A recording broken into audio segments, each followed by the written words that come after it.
Hi friends, welcome back to our channel Eesha foods. ఈరోజు చాలా క్విక్గా రెడీ అయిపోయే రెసిపీ మీ ముందు తీసుకొచ్చేసాను. అది ఇంకేదో కాదండి, చిల్లీ పన్నీర్.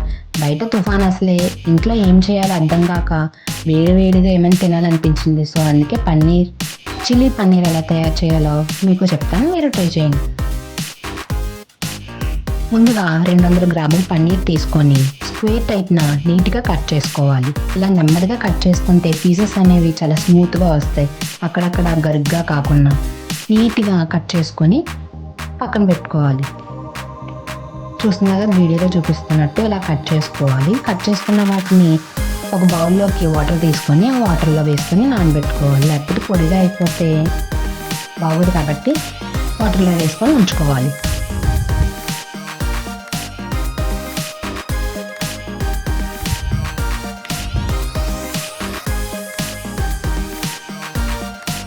తర్వాత ఒక బౌల్ తీసుకొని అందులోకి 50 గ్రాములు కార్న్ఫ్లోర్ వేసుకొని, 1 కప్పు మైదా వేసుకొని, అలాగే 1 టీ స్పూన్ కారం వేసుకోవాలి.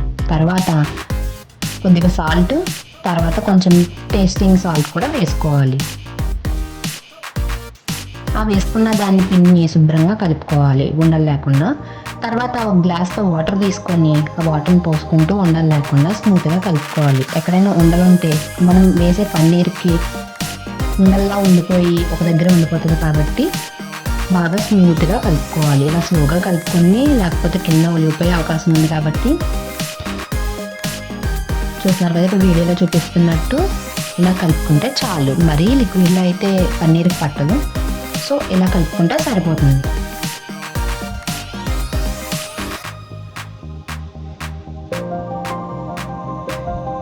తర్వాత స్టవ్ ఆన్ చేసుకొని ఒక మూగుడు పెట్టుకొని అందులో పన్నీర్ వేయించుకోవడానికి సరిపడే ఆయిల్ వేసుకోవాలి.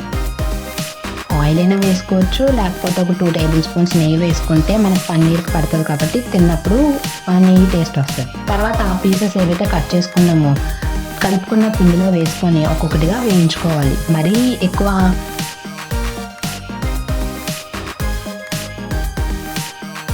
ఎక్కువగా వేయించకండి, జస్ట్ గోల్డ్ కలర్లో వస్తే సరిపోతుంది. కొంచెం కొంచెం వేయించుకోవాలి. ఇక్కడ మొత్తం ఒకేసారి వేయించుకున్నాం అనుకో అవి వేగడానికి దానికి ప్లేస్ ఉండదు కాబట్టి కొంచెం కొంచెం తీసుకొని వేయించుకొని ఆ నూనెను వడకట్టి ఒక ప్లేట్లోకి తీసుకొని చల్లారనివ్వండి. చూస్తున్నారు కదా, ఇక్కడ నేనైతే ఇలా కొంచెమే తీసుకున్నాను. నేను తీసుకున్న కూడా చాలా చిన్నగా ఉంది కాబట్టి మీరు పెద్ద దాంట్లో అయితే ఇంకెక్కువ తీసుకోవచ్చు, కానీ ఇరుగ్గా ఉండకుండా కొంచెం ప్లేస్ ఎక్కువ ఉండేలా, అలా స్పేస్ ఉండేలాగా వేసుకోండి. మేము ఇక్కడ సెకండ్ టైం ఒక 3 టైమ్స్ వేసాము.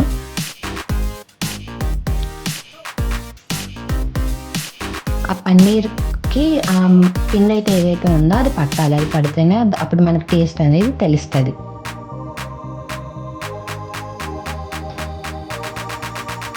చూడండి, ఇలా గోల్డ్ కలర్లో వస్తే సరిపోతుంది. మరీ బ్లాక్ కలర్లో వచ్చిందంటే తిన్నప్పుడు మాడిపోయిన టేస్ట్ వస్తుంది కాబట్టి అలా రాకుండా ఇలా వేయించుకుంటే సరిపోతుంది. నెక్స్ట్ ఒక ఉల్లిపాయ తీసుకొని దాన్ని స్క్వేర్ టైప్ వస్తే సరిపోతుంది ఆ ఉల్లిపాయ పీసెస్ అనేవి. నెక్స్ట్ ఒక 4 పచ్చిమిర్చి తీసుకోండి. 4 పచ్చిమిర్చిని కూడా మీకు కావాలంటే స్లైసెస్గా కట్ చేసుకోండి, చీలికల్లాగా. లేదంటే ఇలా చిన్నగా కట్ చేసుకుంటే మనం తిన్నప్పుడు కూడా తగులుతుంది అది ఫ్లేవర్ మనకి. కట్ చేసి పక్కన పెట్టుకోండి.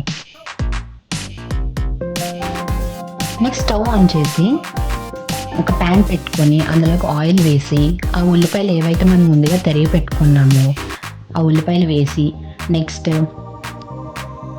పచ్చిమిర్చి కూడా వేసి బాగా వేయించుకోండి. మరీ ఎక్కువగా కాదండి, కొంచెం కరకరలాడేలాగా వేయించుకోండి. ఆ ఉల్లిపాయ అనేది కొంచెం పచ్చిగా ఉంటే సరిపోతుంది, మరీ ఎక్కువగా కాదు. అలాగే 1 టేబుల్ స్పూన్ సాల్ట్ కూడా వేసుకోండి.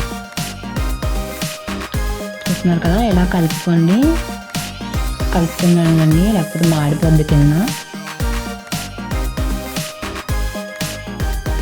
నెక్స్ట్ మూత పెట్టేయండి. ఒక 5 నిమిషాల తర్వాత మళ్ళీ కలిపి అందులో ఒక కప్లోకి మనం 3 టేబుల్ స్పూన్స్ టమాటో సాస్ తీసుకొని అందులో వేసుకోవాలి.